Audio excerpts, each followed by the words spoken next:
ناس بتتكلم يعني لسه هيخطب، فلقيته بيتكلم في 400,000 جنيه قايمه و100,000 جنيه. قلت له يا عم فانا هتجوز شهرزاد؟ يعني انت مثلا انت بتتكلم ده مثلا شاب لسه خريج، يعني لسه ما يعني يا دوب مرتبه ما جابش 3000 ونص، عايز تمضيه على نص مليون؟ انت عبيط. وبعدين الحاجات دي جت؟ الحاجات دي ما جاتش. قلت له يا ابني قوم يا ابني، انت بقى قوم. وبعدين انت اللي داخلين في موضوع لسه يعني لسه قاعدين وبنتعرف وبنشوف الدنيا ايه. لقيت بقى ايه من دلوقتي عايزه تتفق على الفوتوغرافر والميك اب ارتست والسبع ديجيهات بقى. انا مش عارف ايه السبع ديجيهات. وقلت قبل كده يا جماعه الستات في مصر او الجواز في مصر في سبع ديجيهات ليه؟ يعني ليه دي جي قرايه الفاتحه، ودي جي الخطوبه، ودي جي الحنه الكدابه، ودي جي الحنه اللي مش كدابه، ودي جي نقل العفش، ودي جي كتب الكتاب، ودي جي ليله الدخله، ودي جي لما تخلف هتتجوزوا واحد بتاع دي جي؟ ايه كل الديجيهات دي؟ انت لو الفرح والعري والميك اب ارتست والفوتوغرافر والكوافير على حسابك او على حساب ابوكي، والله العظيم ابوكي لا يصحى الصبح يشطفك بخرطوم ميه ويوديك على البيت كده، يشطفك كده مش يحميكي، هيشطفك كده بخرطوم ميه زي العربيه ويوديك على بيت جوزك. انما عشان الراجل هو اللي دافع يقول لك عايزين 100 عربيه سوزوكي صغيره عشان تنقل العفش يبقى ماشيه صف كده. يا عم ما تجيب عربيه نقل حط، لا لازم البلد كلها تشوف الايه ال 100 عربيه سوزوكي، كل عربيه ماشيه بصندوق، كل عربيه فيها شويه ملايات، كل عربيه فيها مرتبتين. الكلام اللي انا بقوله ده صح وبيحصل والناس عارفاه، يعني مش محتاج ان في حد يزعل منه. انما انت فعلا لو الموضوع على حسابك انت، والله العظيم لا تخلي اخواتك الصبيان يشيلوا العفش على كتفهم ويمشوا بيه، مش هتدفعوا فلوس. انت عشان كده الستات لما بتقفش راجل معاه فلوس بتبلطه، تقول لك عشان ما يتجوزش تاني. يتجوزش تاني؟ انت كنت هتخليه مديون طول عمره عشان ما يتجوزش تاني، يفضل طول عمره قرفان وزهقان ومتنكد وبيسد في ديونه وديون المدارس وديون الدروس وديون اللي مش عارف ايه عشان خاطر ما يتجوزش تاني؟ هو هيتبسط امتى بقى؟ وانت هتتبسطي امتى؟ ما هو الراجل لو مش مبسوط انت مش هتتبسطي، هيرجع منكد عليكي وينزل منكد عليكي وتقعدي انت قرفانه بقى على الفيس بقى الرجاله الرجاله الرجاله الرجاله الرجاله الرجاله. خلي الامور تبقى متوازنه عشان الواحد يحس ان في هات وخد. صباح الخير. هتقول لي على لسانك انا ساكت اهو، والله انا اتكلمت يا امل، انا اتكلمت. صباح الخير. صباح الخير. هو عماد شوفي يسخن اللايف ومشي. دينا ضاله تستاهل تستاهل، انا بستاهل. اوه لا ده انا بقى عندي بلاده من البلوكات، يعني حتى بقعد اقاوم بقى. انت عارفه اللي هو ايه؟ انت بتقعد تقاوم ان انت ترد على الستات، وبعدين بتيجي بقى بوست بقى اللي هو خلاص بقى يا جدعان انا بقى فخدي الزبد بقى، يعني خدي اخر الكتمه دي. فبقوم رادد لا ايه مع السلامه. وفي ناس بتاخد الكلام بهزار بس ما بيعتبونيش تاني بقى، ما يعلقوش عندي عشان اللي هيعلق عندي بلوشه.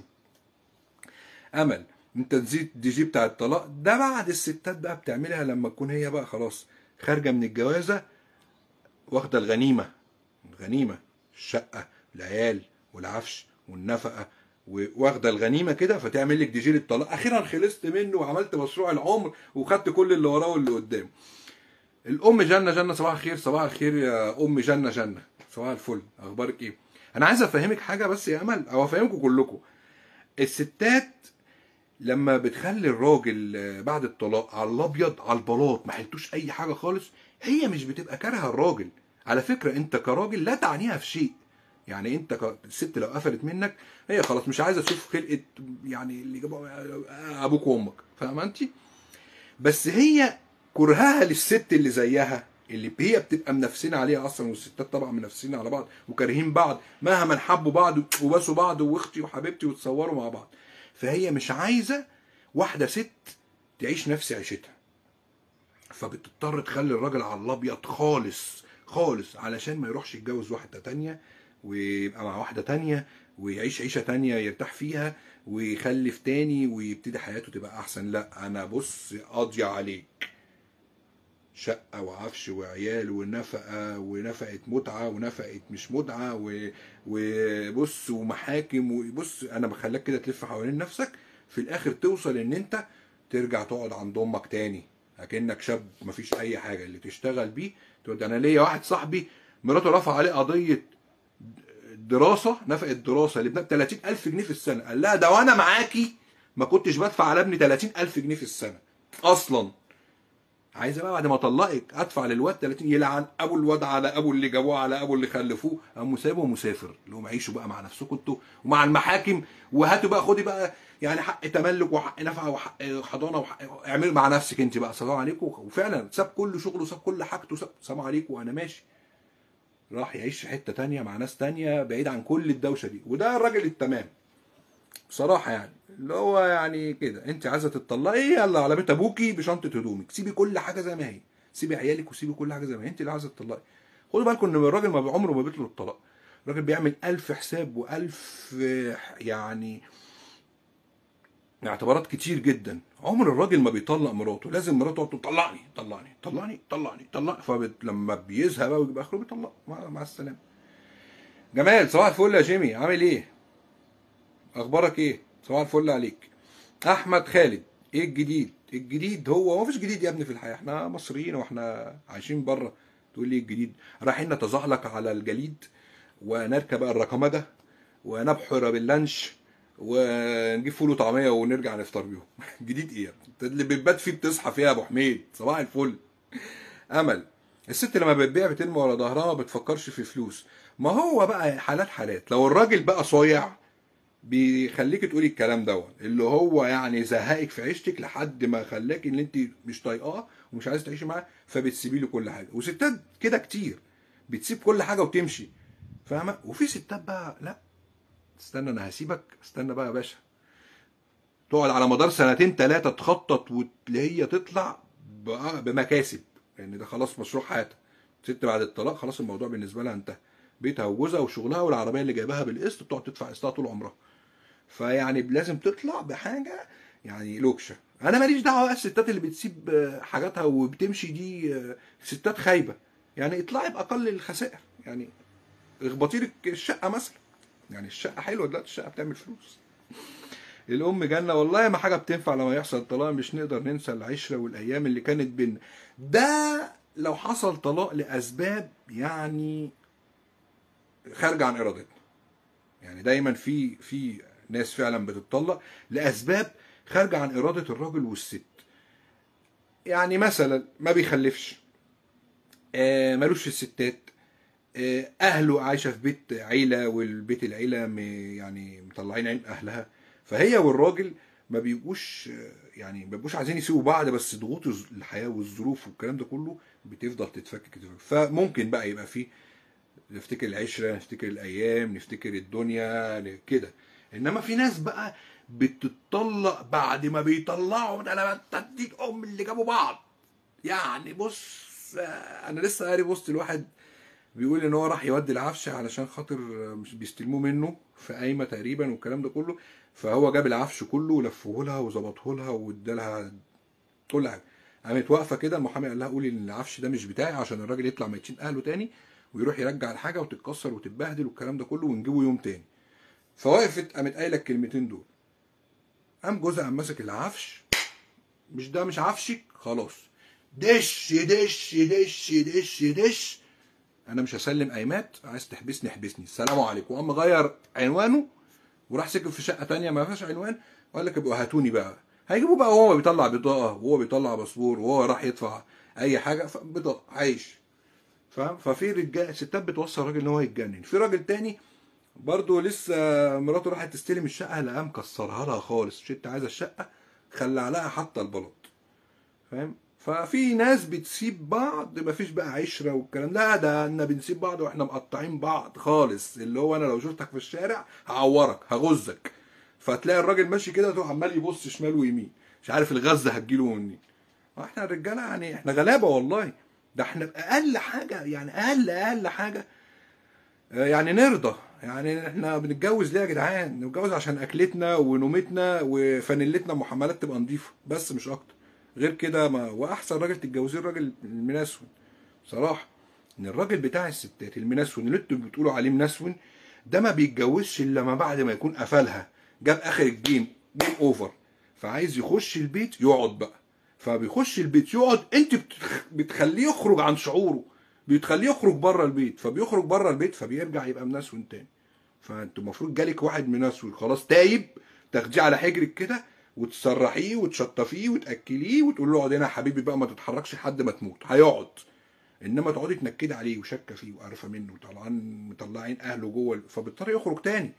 يقول لك انا ايه يا عم اللي رماني على الحياه دي، ما انا كنت عايش حر وبروح وباجي وبخرج والكلام ده كله. بس لازم الهرمونات تشتغل، فاهميني طبعا ماشي. بس امل وايه يخلي الست تدخل محكمه لو الراجل اداها حقها هي وولادها واتقى ربنا؟ والله العظيم لو اداها ايه، لو اداها حقها هتعوز اكتر من حقها. والله العظيم انا واحد صاحبي لسه مطلق مراته، وقلت الكلام ده في لايف على اليوتيوب، لسه مطلق مراته اتجوزها سنه، طلقها، خدت، جه قال لها هديكي حقك كله، قايمتك فلوس، هديكي فلوس قايمتك ومؤخر، اداها القايمه والمؤخر، قامت رايحه رافعه عليه قضيه تمكين في الشقه، اوضه، عايز تاخد اوضه في الشقه. طب هو مطلقك، انت عايز تاخدي تمكين في الشقه ليه؟ يعني هتخشي اوضه تعيشي مع راجل غريب ليه؟ ده طليقك.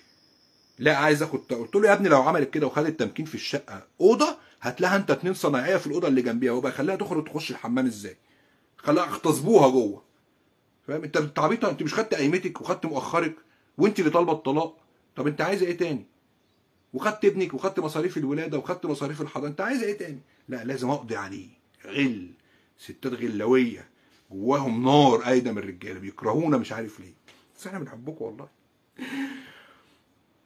في ناس بتتطلق ويفضلوا صحاب. الموضوع ده بقى يعني في كلام والله يا امل، يعني موضوع الصحاب انا مش فاهم يعني، لا ما بحبش بقى الموضوع ده.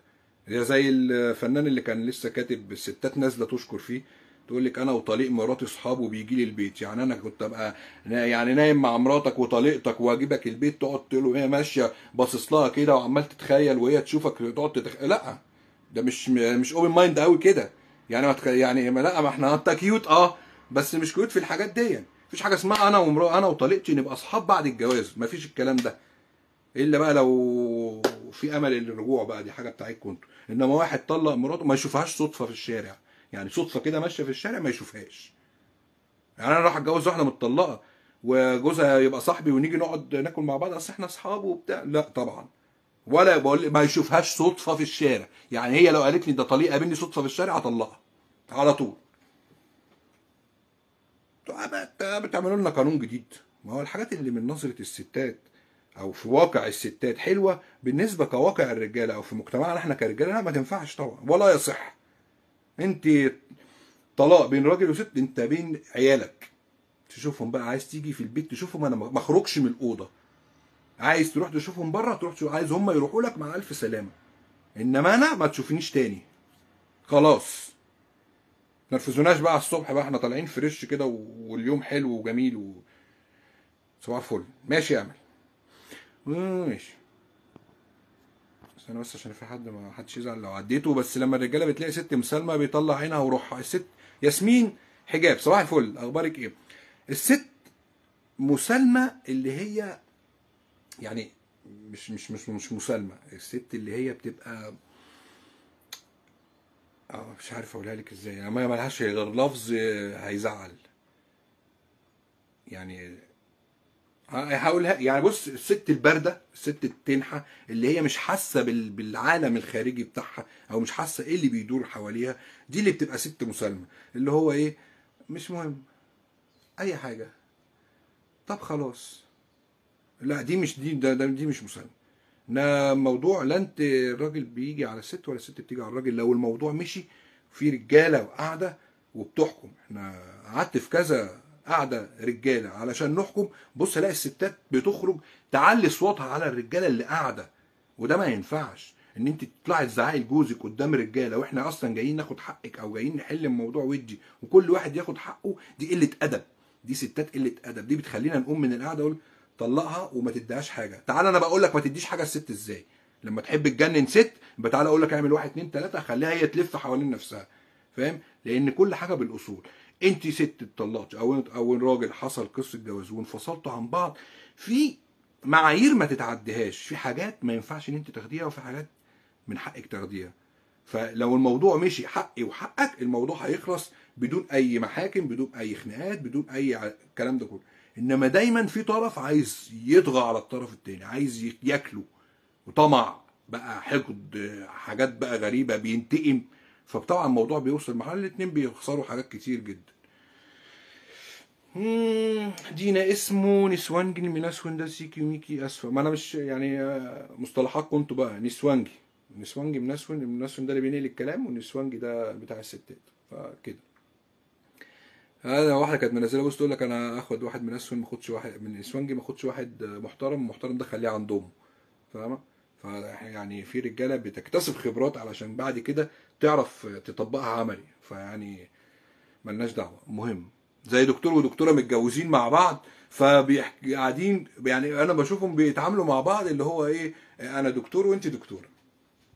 فجيت قاعد معاهم قلت لهم وانتوا في البيت بتبقوا كده؟ قال لي اه الاحترام واجب. قلت له احترام ايه يا عم الحاج؟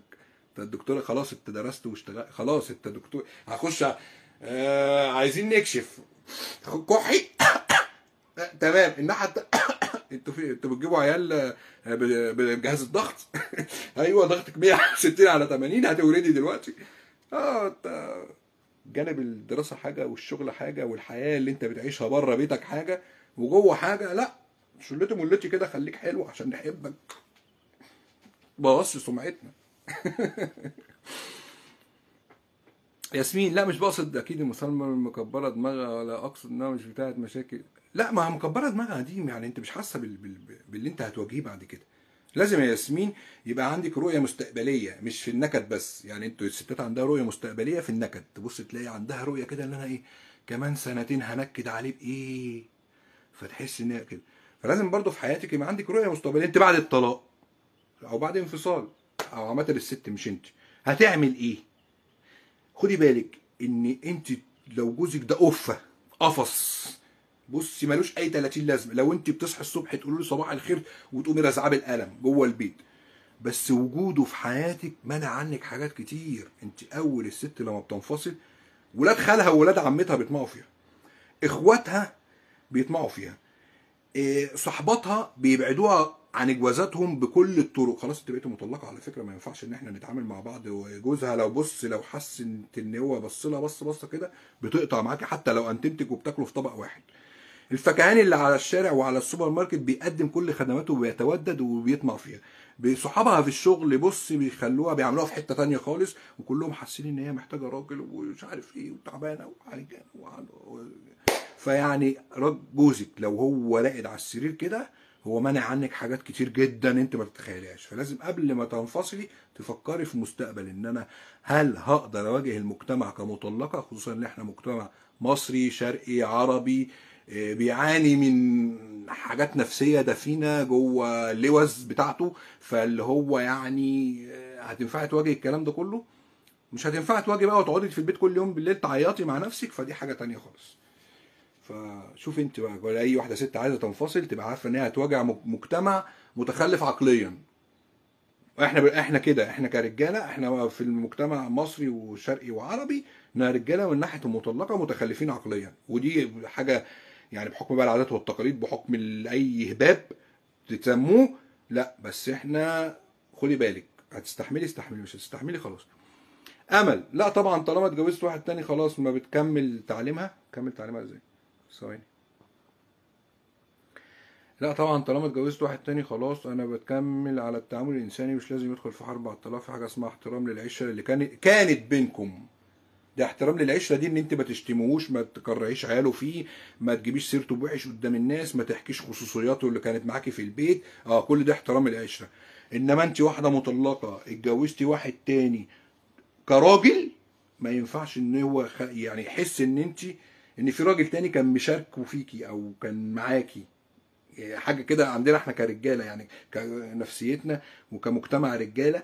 يعني احنا ما يعني ازاي، يعني انا مش عايز اوضح الكلام، بس واحد كان بينام معاكي انا اجيبه يقعد مع مراتي بحجه ان هو صاحبي، وهو اصلا كان شايفها عريانه، ويعني ويقعد يتخيل بقى ويقعد يفكر ويقعد يقول لا. انتوا في مجتمعكم انتوا كستات عادي صحاب، عيشوا مع بعض بقى. انتوا مالكم انما احنا كرجاله، ده لو واحد خاطب واحد بيتجوز، وواحده قالت له ده خطيبي، لا خطيبي دي بقى لا، ده فيها كلام بقى. يعني ده فيها كلام. احنا ده انا بشوف مخطوبات دلوقتي تقول لك قرينا الفاتحه تقوم نط على حجره. ايه يا حاجه في انتوا قريتوا الفاتحه؟ يعني مش دخلته، لا انا قرينا الفاتحه وبص واحضان حاجه يعني. لا انتوا هتجننونا يا جدعان. احنا ما بنشوف دلوقتي ستات بسم الله ما شاء الله مطالبين للمساواه لدرجه بعد المساواه بكتير. فيعني انا مش عارف، يعني انا واحده دخلتها النهارده واقفه مع جوزها بتاخد صوره وبتبوسه بوسه. يعني انا مش عارف، انا اخوكي وابوكي واهلك واقفين ورا منك وشايفينك وانت تعبانه على نفسك كده ليه؟ ما تستني. مش هي صوره للذكرى؟ ذكرى ايه اللي انتوا بتهبب؟ انتوا بتجننونا يا جدعان ولا ايه؟ انتوا ما تبوظوليش يوم الجمعه الساعه لسه 11. انتوا كويسين؟ صباح الفل. معلش معلش معلش. بس ما تشوف الناس دي عشان ما تزعلش. لا طبعا. دينا فين؟ لازم يكون في انسانيه. الانسانيه موجوده في كل حاجه طالما ان انت ما جيتيش على حقي وانا ما جيتش على حقك وانت ما جيتش على حقي، فالانسانيه موجوده بينا. هتفتري عليا هفتري عليكي، هتعاديني هعاديكي، هتاخدي مني حاجه مش بتاعتك هاخد منك حاجه مش هتبقى، هنفضل كده. فاهمه؟ ياسمين ردينا عليها. امل طبعا مش عارف بقى مين فعلا مطلقه. بصوا يا جماعه، انا في كومنت عدى انا مش شفتوش، يعني يا ريت تكتبوا تاني، او لو انا ما ردتش عليه ما يزعلش مني ويكتب تاني. دينا فعلا المطلقه المجتمع بينظر لها بنظره متخلفه عجيبه. لا هو نظره متخلفه ونظره عبيطه ونظره يعني خلاص، يعني زي ما تقولي كده المجتمع عندنا بيتعامل مع الست كعلبه تونه مقفوله، اتفتحت باظت. ياسمين حجاب، طيب ما هو بيبص للانسانه متاخره عن الجواز نفس النظره. ما هو بقى ده موضوع تالت خالص. انا عندي اتنين تلاتة اربعة خمسة معديين سن ال40 وما اتجوزوش. لما بيكلموني انا بحس ان هم اصلا كانوا متبطرين وهم صغيرين. يعني انا عندي واحده هي واخواتها الاتنين عدوا ال40 وما اتجوزوش. طب ليه؟ اصل ماما كانت قافله علينا. ايوه قافله علينا، مالكوش قرايب، مالكوش معارف، مش رحتوا كليات ودرستوا وخدتوا ما شفتوش ناس. يقول لك لا اصل احنا عيله محافظه. لا انتوا عيله متخلفه مش عيله محافظه. انتوا اكيد كان في ناس بيجيلكوا وانتوا كنتوا بتتشرطوا عليهم وكنتوا. انت عارفه انت الستات اللي بتقول لك ايه؟ انا عايزه الراجل يخطفني، يعني احس كده ان انا شبحني، وفي نفس الوقت انت مش مدياله فرصه ان هو يشبحك. هيشبحك ايه؟ سنه ورا سنه ورا سنه ورا سنه، ده بيعجبك وده بيعجبك وده بيعجبك بس مش قادره تاخدي الخطوه. فبيوصل ان انت بعد سن ال40 تبتدي بقى تتعاملي يعني خلاص بتعالجي نفسيا بقى. لو خلاص انا قفلت من ناحيه الرجاله، حتى لما بيجي لي واحد مناسب انا خلاص مش حاسه ان انا عندي الشجاعه اللي انا اقبل على الجوازه دي. او حتى لو مطلقه سنه اتنين تلاته وخدت ان هي تلبس براحتها اللي هي عايزاه، تنزل محدش بيقول لها رايحه فين وجايه منين، تاكل وتنام براحتها وتصحى الظهر وتصحى الصبح وتروح شغلها وتيجي فلما تيجي تقول لها ده في راجل عايز يتجوزك او عايز يرتبط بيكي، تفضل تقول لك وانا هجيب بقى واحد بقى يقعد يقول لي اغسلي لي كويلي اعملي لي اكل. يا عم انا شاريه دماغي كده. ويا ريتهم بيسكتوا على كده، ده بيقعدوا ينزلوا في بوستات وبيكلموا بنات لسه طالعه ما تعرفش حاجه عندها امل في الحياه، فيقوموا قافلينها من الموضوع. فتلاقي البنت عندها 20 سنه ومنزل لك بوست تقول لك ايه؟ انا عارفه انه هيخوني. يا بنتي انت عرفت؟ انت جربتي؟ انت اتخطبتي اصلا؟ انا عارفه ان الرجاله كلهم ولاد كلب وحشين. يا ستي هو انت لسه ما شفتش حاجه؟ انت ما خرجتيش للدنيا، انت لسه مخلصه كليتك. لا بس هي عقلها الباطن مترجم كل الكلام بتاع الستات اللي قبل منها. يعني انا اعرف بنت صحابها 4 مطلقات او شله مطلقات. انا مش عايز اتجوز اصل الرجاله. قلت لها ما طبيعي مش هتتجوزي وطبيعي هيكون ده رايك في الرجاله لان انت اصلا عايشه مع مطلقات. كل اصحابك كل خروجاتك كل صورك مطلقه معاها شقه وخلفت واشتغلت وعايشه حياتها. يعني ما تعمليش زيها، هي خلاص خدت فرصتها من الدنيا. تتجوز تاني بقى ما تتجوزش، دي حاجه بتاعتها. انما انت لسه بنت، لسه ابعدي عن الجو ده عشان تحسي تشوفي الحياه برؤيه تانية، مش رؤيه كلها نفقات ومحاكم وعماله يتكلموا قدامك في حاجات زي كده لدرجه ان انت وصلت 30 سنه ودماغك قافله. طب انت دماغك قافله ما هو بسبب البيئه اللي انت محاوطه نفسك بيها. ما احنا بنقول ما ينفعش طالما اتجوزت. ايه يا ابني؟ ماشي، ما هو ده اللي انا بقوله. ماشي، ما انتوا عمالين تقولوا لي اصل نبقى اصحاب ويبقوا اصحاب ومش اصحاب والكلام ده، مفيش الكلام ده. ماشي. بيريان اورر 4.04 داخل على يعني شويه بس هنعدي الموضوع ان شاء الله. ياسمين، هو انا ليه حاسه في كلام حضرتك انك هي مش امك، هي انك، انا فاهم، متحامل شويه على الستات او البنات. طيب علشان انا مش متحامل والله، علشان كل اللي انا بسمعه وبشوفه بلاقي الستات فيه واخده رياكشن حاد جدا، في حين ان الراجل ابسط من كده بكتير. يعني ساعات بقعد مع ستات وبقعد مع رجاله بلاقي ان الموضوع كان يخلص في هوا. انتوا ليه مكبره؟ يعني انا مثلا طلعت في لايف قلت ان الواحد ممكن يضرب مراته لو هي بترد عليه. اتصلت بيا مذيعه على قناه الصحه والجمال، ايه ده انت بتقول ايه الموضوع؟ ما تعالى. رحت. قالت لي ايه الموضوع؟ قلت لها في اوقات الراجل بيبقى فيها متنرفز جدا، مش شايف حاجه قدامه، وهي الست مش ساكته، عماله تديله. امثال ايه بقى؟ لو راجل طلقني، لو انت راجل اضربني، لو انت راجل مش، لو انت، ما هيضربك يا بنت ويقوم يعجنك. هو انت ايه لو كنت راجل اعمل لي؟ طب ما هيعمل لك، ما هو انت عشان يثبت رجولته هيعمل لك. فاهمه؟ فانت ما تحطيش يعني في وقت كده في ست بقى تشوفه جاي متنرفز، هيجعر جعرتين، هيزعق زعيقتين، في الاخر هيحس ان هو غلطان، هتلاقيه قاعد وهدي وشرب كوبايه الشاي، هيروح يصالحك ويقول لك كلام حلو، وساعتها تطلبي اللي انت عايزاه هيجيبه لك. انت امتصيتي غضب اللي انت تسكتي. انما الستات، هو يقدر، هو يعمل، هو يسوي، ده انا اعمل له، ده انا اودي له، ده انا اطلقه، ده انا اشرده، وامك تيجي تقول لك يا بنتي تعالي هجوزك ست سيد. وعلى فكره ولا بتلاقي ست سيد ولا بالعكس، بتروحي تتجوزي واحد متجوز او واحد مطلق وعنده مصاريف وعنده بلاوي، فاهمه؟ وبتفضل عادك طول عمرها عايشه متقدره، تقولي يا ريتني كنت لسه قاعده في الجواز، بس انت عشان قفلتي منه فالموضوع بقى بيموت عندك، فبتفضلي عايشه ما بين البنين بقى، ما بين ان انت مش عارفه ترجعي لطريقك عشان انت قافله منه والحياه كرهاها معاه، وما بين ان انت تتجوزي واحد تاني شاب لسه ما اتجوزش. اصل ما فيش شاب اصلا يعني، لا المجتمع ولا امه ولا اهله ولا اخواته ولا هيرضى ان هو يتجوز واحده مطلقه ومعاها عيلين. يعني اقل حاجه انت نفسك لو عندك عيل شاب وقال لك اهو انا بحب واحده مطلقه عندها عيلين، هتقول له ايه؟ تقول له يا ابني ما تاخد بنت يا ابني تعيش معاك مش عارف ايه انت نفسك هتبقى رافضه المبدا اللي انت بتدوري عليه. ياسمين سوري كما انا فهمت يا ياسمين والله انا بفهم، مش قفوش يعني. انا فهمت. امل يا ابني كل كلامك اساسا ما فيهوش اي انصاف للستات، انت غلبت ياسمين عايز اهدى شويه. ما انا هادي اهو، وانا بقول لك نحجر عليهم نوقدهم نكهربهم؟ لا انا بقول لك كل واحد هيحصل بيه في انفصال، كل واحد ياخد حقه. بس لما الستات يحصل فيه جواز كل واحد ياخد حقه. ايه المشكله؟ مش انتوا بتامنوا بالمساواه يا جماعه؟ المساواه كلها ما عدا الفلوس؟ انتوا عايزين تتساووا في كل حاجه ما عدا الفلوس؟ خلاص انا بؤمن، راجل بؤمن بالمساواه، فاهم؟ وانتوا رابطين الرجوله بالفلوس على فكره، بس انا راجل بؤمن بالمساواه. يعني انا دلوقتي لو واحد راح يتجوز واحده اقول له يا ابني المساواه بتقول ان انت الشقه ب 100,000 هي تدفع 50 وانت 50، مش هي بتشتغل ومتعلمه؟ خلاص 50 و50. هتجيبوا عفش ب 100,000 جنيه؟ ان هي تدفع 50 وانت 50. لو مشيناها كده لما يجي يحصل انفصال هتلاقي كل واحد ياخد حاجته، كل واحد بيمشي، خلاص انتهى الموضوع.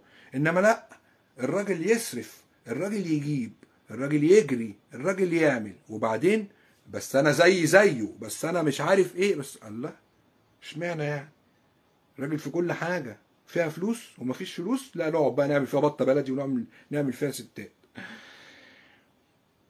لا في رجاله لما بتعدي مرحله الغضب بيكون فيها، مين اللي كاتب الكومنت ده؟ ياسمين لا في رجاله لما بتعدي لها الغضب بيكون فيه بيزيد جدا وبيتمادى في الغلط فعلا. ما فيش راجل اللي هيقعد يعني يجعر وينعر طول النهار على فكره.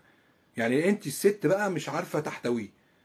يعني الراجل ده ولو هو بيزعق وبيجعر وانت حاطه له بطاطسايه في بقه هيسكت خالص على فكره يعني. لو سمع صوت الخلاط بيعمل عصير كده هتلاقيه هدي من جواه وسكت. يعني يا بنتي احنا الرجاله ما بنطلبش حاجه من الجواز اصلا الا يعني اللي احنا واحده تاكلنا وتشربنا وتنيمنا بس. تقولي لي بقى شغاله خدامه شغاله، هو احنا الرجاله كده؟ احنا الرجاله كده بنعيش طول حياتنا نتعلم علشان يبقى معانا شهاده، علشان نشتغل في وظيفه كويسه نجيب منها فلوس كويسه، علشان نتجوز جوازه كويسه، عشان نرجع نقعد في البيت مرتاحين. بعد ما نعمل كل ده نروح ناكل في الشارع ونغسل هدومنا ونكويها في الدراي كلين؟ فاهم؟ ما ينفعش ما ينفعش ما ينفعش. انا في واحده لسه من يومين حكي لي قصه، قلت له والله العظيم انا لو من جوزك والله كنت شقيتك كده. انت مستفزه جدا، يعني مستفزه جدا. بس مش هقولها دلوقتي عشان بقول القصص بعد ما تكون ادمت يعني. بصراحه بس انكسر روعه بصراحه، بس انكسر حاجز الاحترام، خلص الحياه. في اي موضوع. على فكره حاجز الاحترام لما بينكسر بينك انت ومديرك في الشغل، بينك انت وجوزك، بينك انت وواحد صاحبك، بينك انت وواحد جارك، الموضوع خلاص الاحترام